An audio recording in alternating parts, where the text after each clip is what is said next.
At my husband's funeral, his kids weren't crying. They were planning. Please help me to reach 1,000 subscribers. Your support makes this journey possible. I still remember the day my husband was buried. The sky was gray. The air felt heavy. And my heart, it felt empty. We had been married for 14 years. Not perfect, but real. We built a life, a home, and a business together.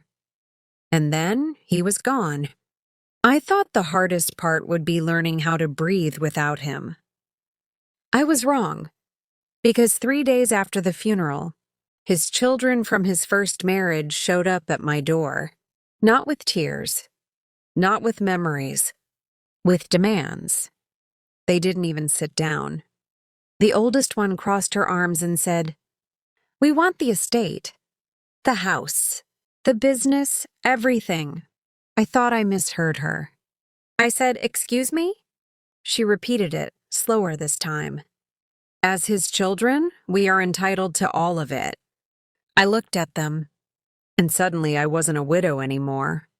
I was a problem they wanted to remove. They said I was just the second wife, that I didn't really belong to the family, that everything my husband built should go to them. I wanted to scream, because they weren't there when he worked 18-hour days. They weren't there when we almost lost the business. They weren't there when he collapsed from stress.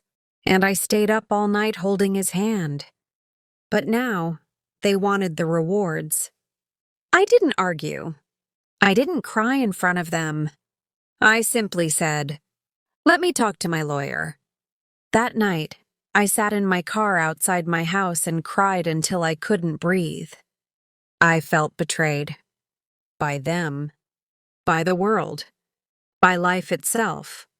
The next day, I met my lawyer. I told him everything. He leaned forward and said something I didn't expect. "Please, don't give up. Fight this." I said, "I don't have the strength."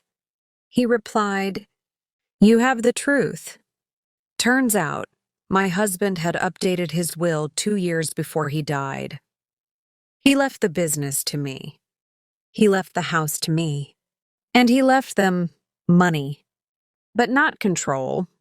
When his kids found out, they went crazy. They called me greedy. They called me a thief. They said I manipulated him. One of them even said, "You stole our father from us." That broke me. But then my lawyer said something that changed everything.